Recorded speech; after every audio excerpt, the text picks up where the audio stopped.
Good morning. Good morning. Welcome or welcome back to Bookeemonsters. My name is PK. It is Friday. It's finally Friday.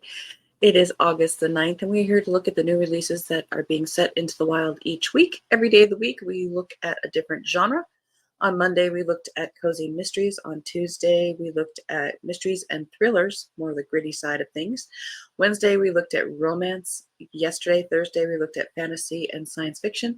Today is Freeform Friday, and we look at whatever I want to look at. And we've got some interesting nonfiction, some historical fiction, and maybe some leftovers from Monday or Tuesday. So we shall see. Excuse me. Quick announcements. I don't have any sprints tonight. I don't do them on Friday night. We will have them tomorrow afternoon at 1 p.m. Mountain Time, 3 p.m. Eastern. Those go for 5 hours. I do live reading sprint streaming 3 times a week, every Tuesday and Thursday evening and the Saturday afternoon. Shall we jump in? No.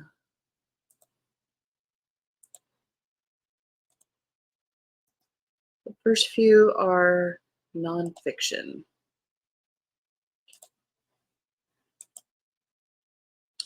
That sounds interesting to me.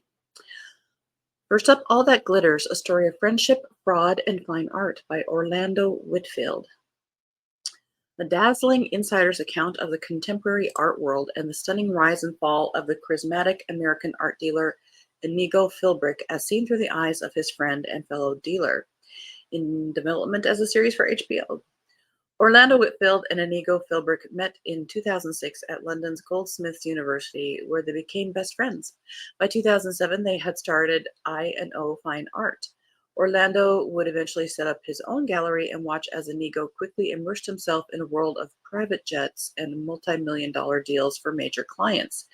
Inigo seemed brilliant, but underneath the extravagant facade, his complicated financial schemes were unraveling. With debt, lawsuits, and court summonses piling up, Inigo went into a tailspin of lies and subterfuge. At around the same time, Orlando would himself experience a nervous breakdown and leave the art world for good. By 2019, things had spiraled enough out of control for Inigo to flee to the remote island nation of Vanuatu, 300 miles west of Fiji. Within a year, he was arrested by the FBI and extradited to America, where he was sentenced to 7 years in prison for having committed more than $86 million in fraud.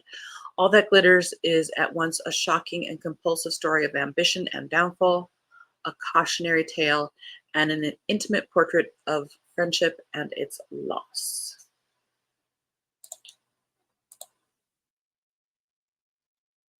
All that glitters, to complete the quote, is not gold. Good morning, Elena. How you doing? Good morning, Kim. Good to see you. Elena, I am great. Yay, it is Friday morning. Indeed, I agree with you. And good morning to Kim and good morning to Elena. Next up, another nonfiction. Dinosaurs at the Dinner Party, How an Eccentric Group of Victorians Discovered Prehistoric Creatures and Accidentally Upended the World by Edward Dolnick. In the early 1800s, the world was a safe and cozy place, but then a 12-year-old farm boy in Massachusetts stumbled on a row of fossilized three-toed footprints the size of dinner plates, the first dinosaur tracks ever found. Soon in England, Victorians unearthed enormous bones that reached as high as a man's head. No one had ever seen such things. Outside of myths and fairy tales, no one had even imagined that creatures like three-toed giants had once lumbered across the land. And if anyone had somehow conjured up such a scene, they would never have imagined that all those animals could have vanished hundreds of millions of years ago. The thought of sudden arbitrary disappearance from life was unnerving and forced the Victorians to rethink everything they knew about the world. I don't see why, because they were very obsessed with death. Now, in Dinosaurs at the Dinner Party, celebrated storyteller and historian Edward Dolnick leads us through a compelling true adventure as the paleontologists of the first half of the 19th century puzzled their way through the fossil record to create the story of dinosaurs we know today. The tale begins with Mary Anning, a poor, uneducated woman who had a sixth sense for finding fossils buried deep inside cliffs, and moves to a brilliant, eccentric geologist named William Buckland, a kind of Dr. Dolittle on a mission to eat his way through the entire animal kingdom, So the opposite of Dr. Dolittle. And then on to Richard Owen, the most respected and the most despised scientist of his generation. Entertaining, erudite, and featuring an unconventional cast of characters, Dinosaurs at the Dinner Party tells the story of how the accidental discovery of prehistoric creatures upended humanity's understanding of the world and their place in it, and how a group of paleontologists worked to bring it back into focus again.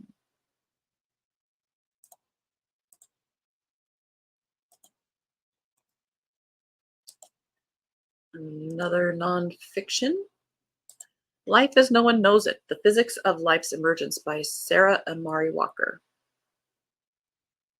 An intriguing new scientific theory that explains what life is and how it emerges. What is life?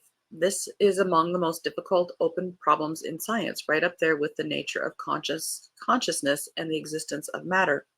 All the definitions we have fall short. None help us understand how life originates or the full range of possibilities of what life on other planets might look like. In Life as No One Knows It, physicist and astrobiologist Sarah Amari Walker argues that solving the origin of life requires radical new thinking and an experimentally testable theory for what life is. This is an urgent issue for efforts to make life from scratch in laboratories here on Earth and missions searching for life on other planets. Walker proposes a new paradigm for understanding what physics encompasses and what we recognize as life.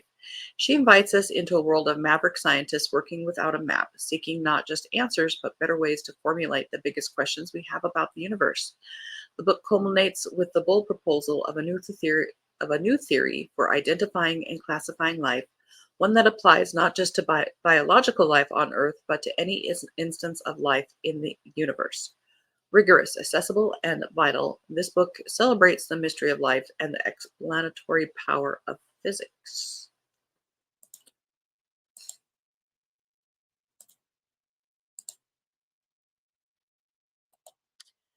Kim realized this morning I left my toiletries bag at home. Oh no!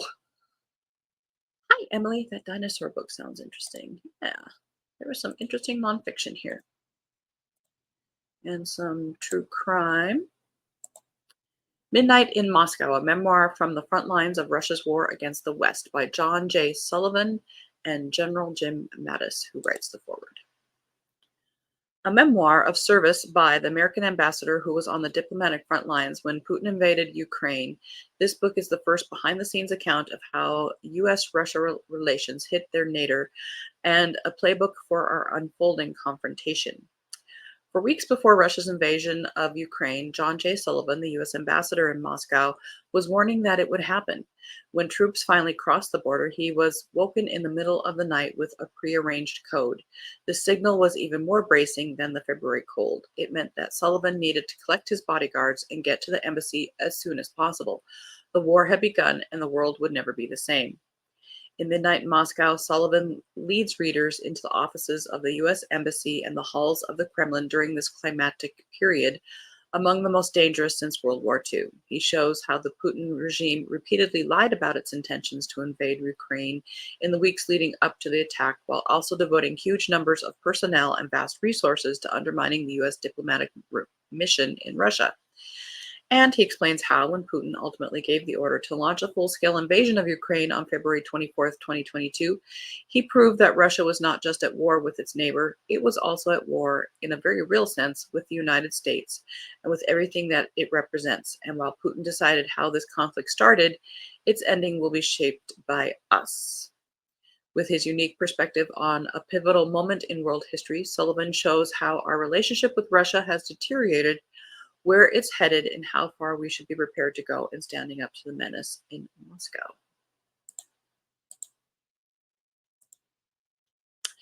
This one sounds very interesting. I wasn't going to include it until I read the description. And Elena says, good morning to Emily.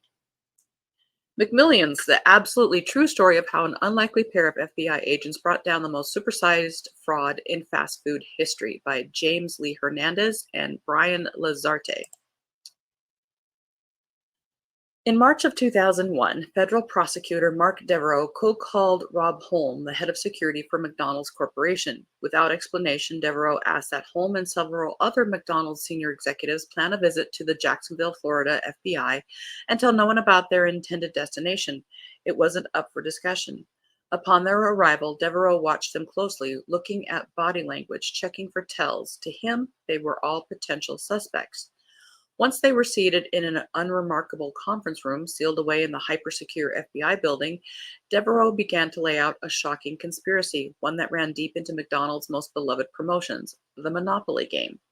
This is where they began to discover from 1989 to 2001 almost every high-value prize winner was actually illegitimate. But how could this happen and who all was behind it? A rookie FBI agent and a brilliant undercover operation led them to one man who brilliantly crafted a near infallible nationwide conspiracy for fraud. Expanded from the wildly popular HBO docuseries with major new interviews, McMillions traces this massive crime, the intricate web of lies that bolstered it, and the tireless work of the FBI agents that unraveled it. It is a story littered with tragedy, families torn apart, betrayals, financial ruin, and one suspicious car crash.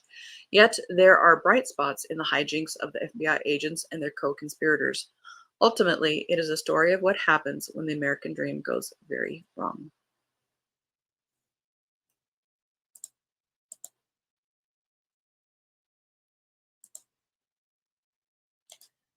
And another nonfiction,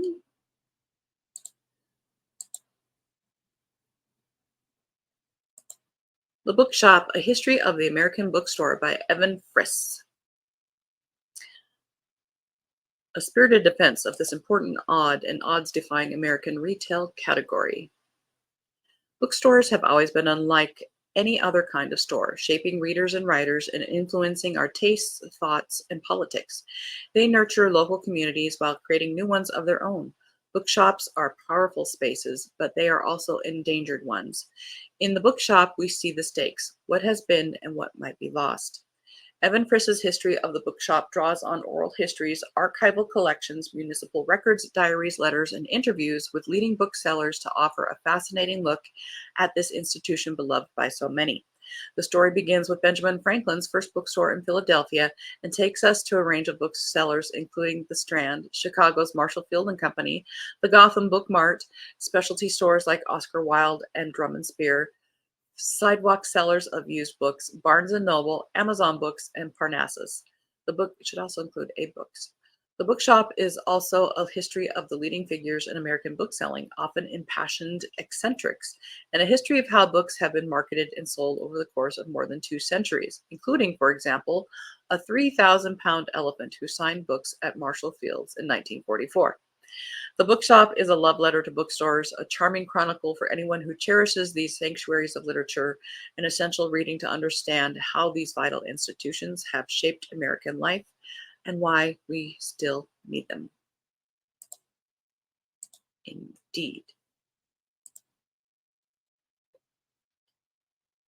Sorry, copy was required.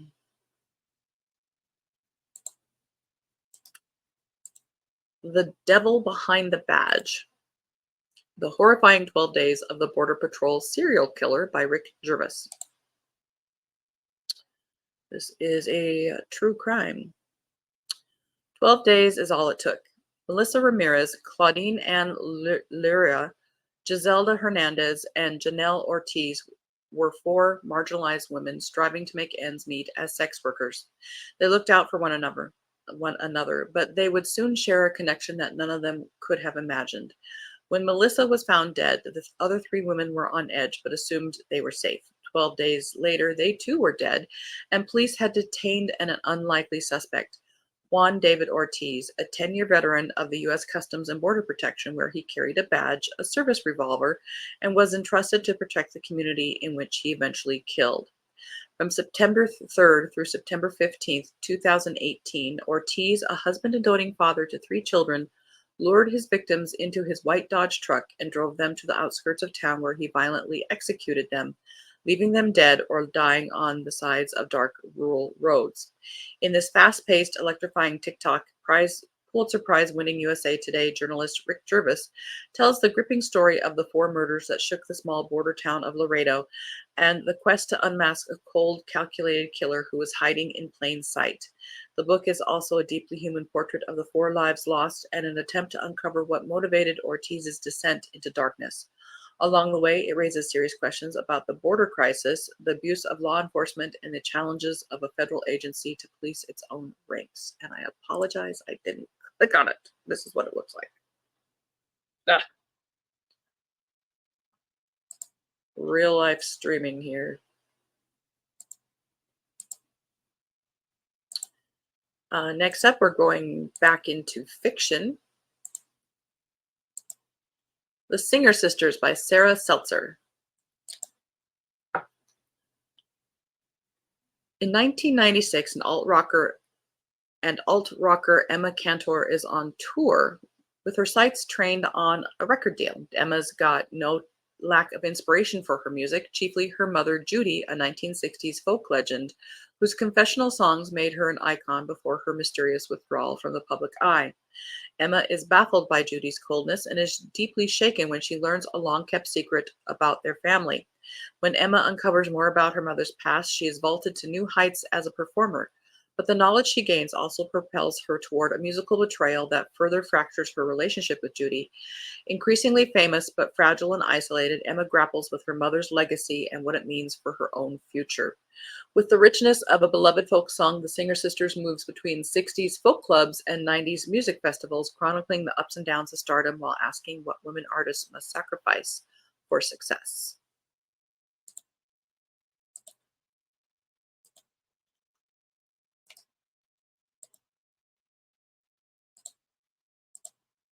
The Seventh Veil of Salome. Book club pick if you're interested in that kind of thing.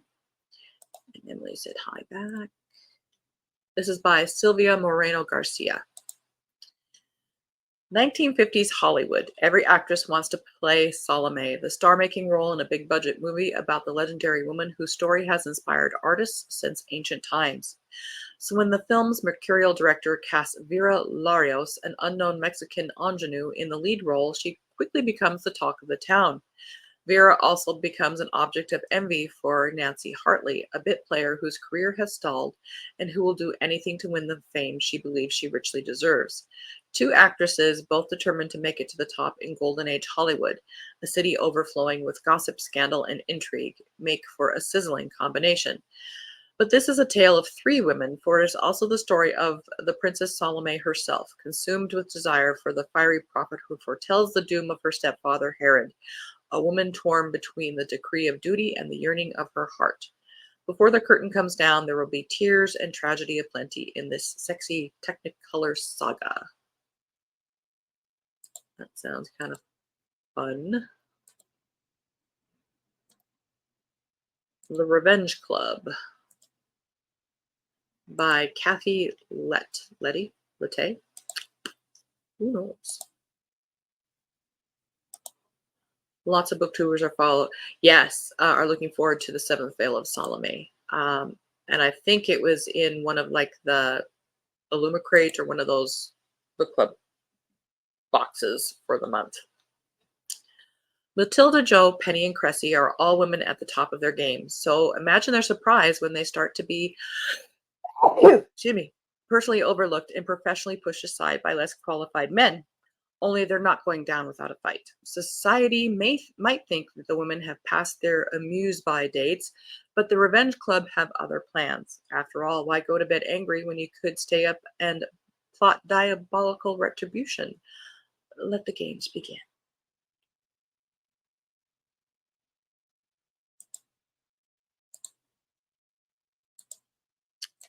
The Paris Cooking School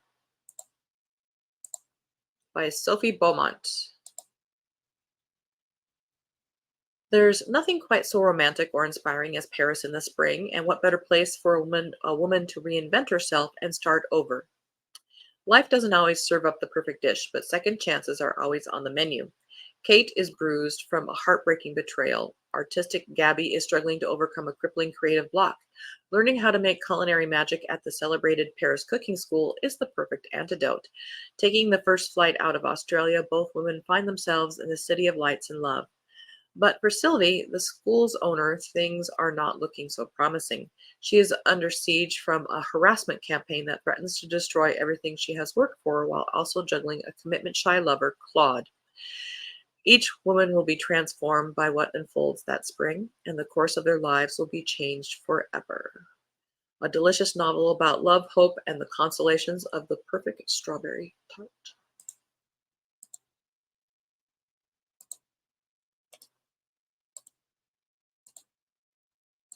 The Last Light Over Oslo by Alex Rickloff. That's a pretty cover. He said, I agree. Yes. Cleo Jaffray was an American. Oh, war in Europe had nothing to do with her. She told herself that right up until the man she loved went missing in Poland, and Cleo was forced to turn to the only person who might be able to help, her Aunt Daisy, the U.S. minister to Norway. Daisy Harriman has never shied away from a challenge, be it canvassing for women's suffrage or driving Red Cross ambulances in World War I. So as only the second woman ambassador, she is determined to prove that the naysayers wrong and succeed in her post. When her disgraced niece Cleo lands on her doorstep, penniless and demanding help to find her lost lover, Daisy must balance her responsibilities as a diplomat with her desire to help her family. Their search for answers is interrupted when Germany invades Norway, and the pair find themselves on the run in a countryside that is quickly becoming a battleground. Then, as Daisy is given the task of escorting the Norwegian crown princess and her young children to America, Cleo's lover resurfaces with a story that doesn't add up and dangerous enemies on his trail. This riveting historical novel, based on the astounding life of Daisy Harriman and a real-life royal rescue, vividly captures a desperate time and a fearless heroine. Interesting. Way to bury the lead.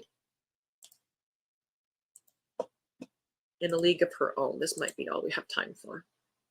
By Kaya Alderson. 1930s New York City. An ambitious Harlem woman's husband upends her social climbing when he buys a Negro Leagues baseball team and appoints her as the team's black business manager. Overnight, Effa Manley goes from 125th Street's civil rights champion to an interloper in the boys' club that is professional baseball. Navigating her way through gentlemen's agreement contracts, the very public flirtatious antics of superstar Satchel Paige, and a sports world that would much rather see this woman back in her place at home, Effa ultimately whips her team, the Newark Eagles, into the Negro Leagues champions of 1946. But how long will she get to enjoy the fruits of her success before Major League Baseball tears it all apart?